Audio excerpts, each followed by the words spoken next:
Belajar bersama. Damai Karya 7. Halo teman-teman, Assalamualaikum warahmatullahi wabarakatuh. Bertemu lagi hari ini dengan Kak Evi. Kali ini kita akan belajar mengenai apa ya? Mengenai apa nih teman-teman? Iya, mengenai klasifikasi makhluk hidup berdasarkan makanannya ya. Ada omnivora, herbivora, dan juga karnivora. Nah, teman-teman, tahu nggak sih kalau di dunia ini tuh bukan sekedar tempat tinggal, melainkan sebuah sistem besar yang diatur oleh efisiensi dan strategi bertahan hidup. Nah, di balik keberagaman makhluk hidup yang kita lihat sekarang ini ya, terdapat sebuah mekanisme klasifikasi alami yang menjaga agar roda kehidupan tetap berputar. Nah, klasifikasi ini muncul bukan karena kebetulan teman-teman, melainkan sebagai hasil dari jutaan tahun evolusi dan adaptasi terhadap ketersediaan sumber daya di alam. Nah, teman-teman tahu nggak? Setiap makhluk hidup itu memiliki peran yang spesifik dalam sebuah rantai ketergantungan. Ada yang bertugas sebagai pengendali populasi, ada yang menjadi pengolah vegetasi agar tidak tumbuh tak terkendali gitu ya. Terus dan juga ada yang mengambil jalan tengah untuk memastikan keberlangsungan hidupnya di berbagai kondisi lingkungan. Tanpa adanya pembagian peran yang jelas ini, keseimbangan lingkungan itu akan runtuh karena persaingan yang tidak sehat terhadap satu jenis sumber makanan saja. Nah, teman-teman, lebih dari sekadar label biologi, perbedaan ini itu mencerminkan bagaimana energi dari matahari didistribusikan ke seluruh penjuru planet. Nah, ini adalah tentang strategi bertahan hidup yang berbeda-beda ya. Sebuah seni adaptasi yang memungkinkan setiap spesies menemukan celah uniknya masing-masing. Gitu teman-teman. Nah, sebelum masuk ke pembelajaran kita pada hari ini, izinkan Kak Evi menjabarkan beberapa tujuan pembelajarannya ya. Nah, tujuan yang pertama ini adalah supaya kita semua tahu ya kalau setiap hewan itu unik. Ada yang suka makan sayur, ada yang cuma mau makan daging, dan juga ada yang suka dua-duanya gitu ya. Lalu yang kedua adalah agar kita bisa menebak jenis hewan hanya dengan melihat giginya ataupun bentuk badannya gitu. Lalu yang ketiga adalah supaya kita nggak salah memberi makan ya. Kalau kita punya kelinci tapi kita kasih sate ayam, kan bahaya ya teman-teman. Jadi belajar ini tuh penting supaya kita bisa menjadi penyayang binatang yang cerdas. Lalu selanjutnya adalah supaya kita paham kalau hewan itu juga berjuang untuk mencari makan ya. Dan yang terakhir, agar kita sadar kalau semua hewan itu mempunyai tugasnya masing-masing. Ada hewan yang makan bangkai supaya lingkungan yang nggak berbau. Ada juga yang makan serangga supaya nggak jadi hama. Gitu teman-teman. Gimana, sudah siap? Kalau sudah, kita masuk ke pembelajarannya ya. Oke, yang pertama itu ada karnivora teman-teman. Karnivora ini berasal dari bahasa Latin caro yang berarti daging dan juga vorare yang berarti melahap. Nah, secara konsep, mereka ini adalah organisme yang mendapatkan energi dan nutrisi yang dibutuhkan melalui diet yang sebagian besar atau seluruhnya terdiri dari jaringan hewan atau daging. Dalam ekosistem, mereka ini atau hewan-hewan karnivora ini berperan sebagai konsumen sekunder atau tersier. Tugas mereka itu sangat vital ya teman-teman, yaitu menjaga populasi hewan lain agar tidak membludak, seperti menjaga jumlah herbivora agar hutan itu tidak gundul karena dimakan oleh herbivora, oleh hewan herbivora gitu ya. Nah, ciri-ciri hewan karnivora tuh yang pertama ya, kita bisa lihat melalui senjata berburunya ya di sini. Ada giginya itu mereka tuh umumnya ya bukan ada gigi, mereka tuh memiliki gigi taring yang panjang dan tajam serta kuat ya untuk merobek daging. Mereka juga punya gigi geraham atau karnasial yang tajam untuk menggunting otot dan tendon. Lalu yang kedua ada cakar dan paruh teman-teman. Hewan-hewan karnivora itu dilengkapi dengan cakar yang tajam untuk mencengkram mangsa seperti hewan singa atau paruh yang melengkung dan kuat seperti hewan elang gitu ya.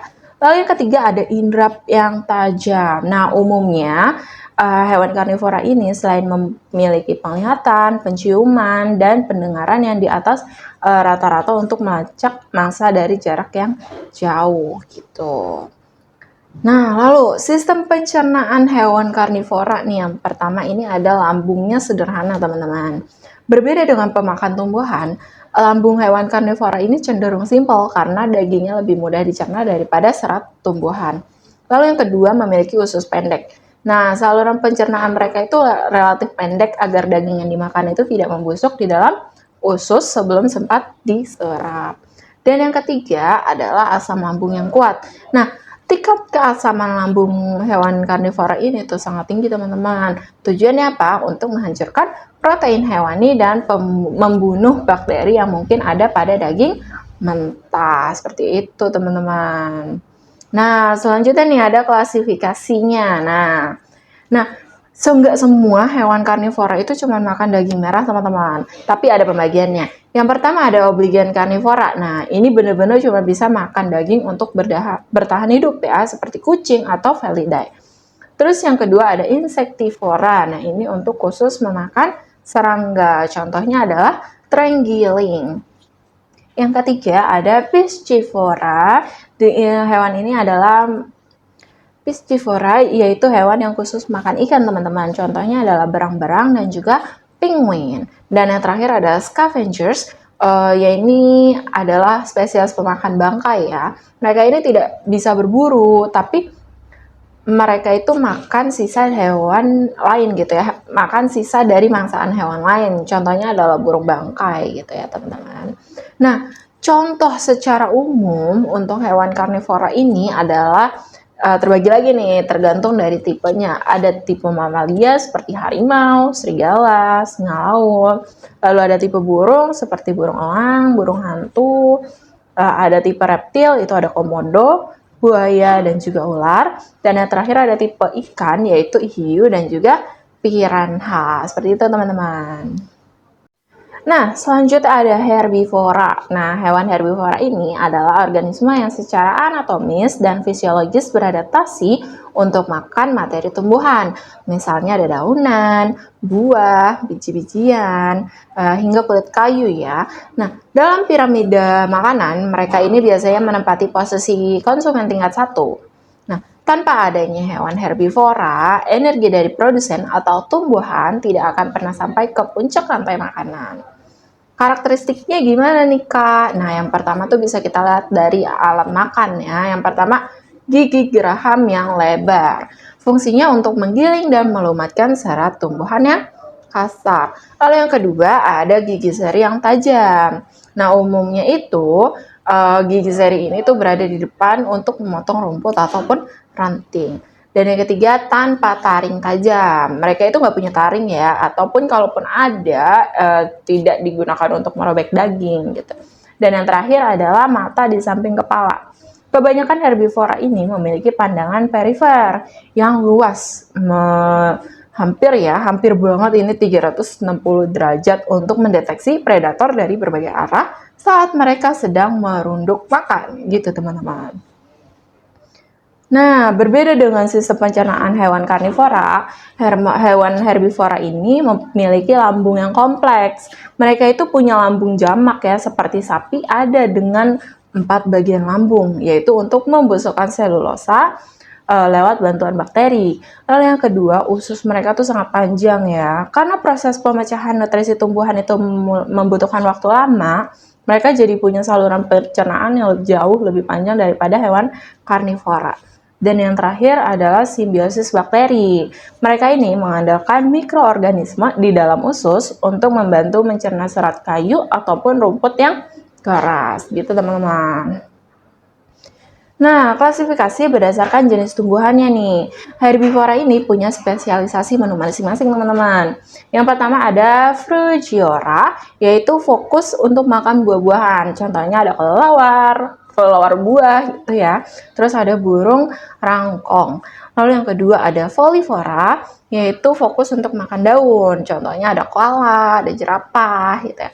Lalu yang ketiga ada Granivora, yaitu fokus untuk makan biji-bijian. Contohnya burung pipit. Dan yang keempat ada Nectarivora yang berfokus untuk makan nektar bunga. Contohnya burung kolibri ataupun lebah. Nah, secara umum, contoh spesies hewan herbivora ini dibagi lagi nih. Ada mamalia, yaitu contohnya ada gajah, sapi, kuda, kambing, dan juga kelinci. Lalu ada burung, yaitu burung merpati ataupun burung kakatua. Dan yang ketiga ada serangga, yaitu belalang dan ulat. Dan yang terakhir ada reptil, iguana hijau ataupun kura-kura darat. Oke teman-teman, nah ini ada jenis terakhir nih, yaitu omnivora.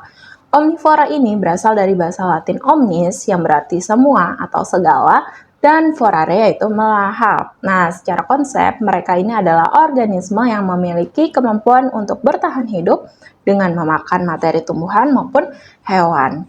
Nah, strategi ini tuh membuat mereka mempunyai daya tahan tinggi ya. Kalau stok buah habis, mereka bisa cari serangga. Kalau nggak ada daging, mereka bisa makan akar ataupun biji-bijian. Nah, inilah yang membuat omnivora itu seringkali menjadi spesies yang paling sukses bertahan hidup di berbagai kondisi lingkungan.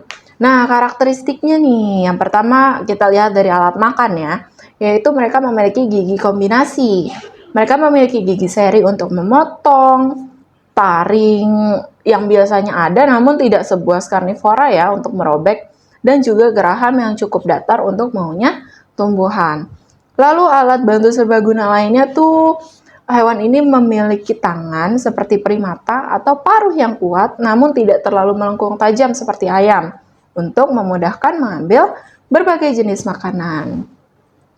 Nah, berbeda dengan omnivora ataupun karnivora ya, saluran pencernaan mereka itu menengah. Usus mereka itu tidak sependek karnivora karena mereka harus mengolah serat, tapi juga tidak sekompleks atau sepanjang herbivora karena mereka juga makan protein hewan. Mereka juga selain saluran pencernaan yang menekan juga memiliki lambung tunggal ya teman-teman. Umumnya memiliki lambung yang mampu memproses protein dan karbohidrat secara bergantian dengan cukup efisien. Nah, gitu teman-teman. Contoh spesies dari hewan omnivora ini, yang pertama adalah mamalia ya, beruang, ada babi, ada simpase, tikus, dan rakun.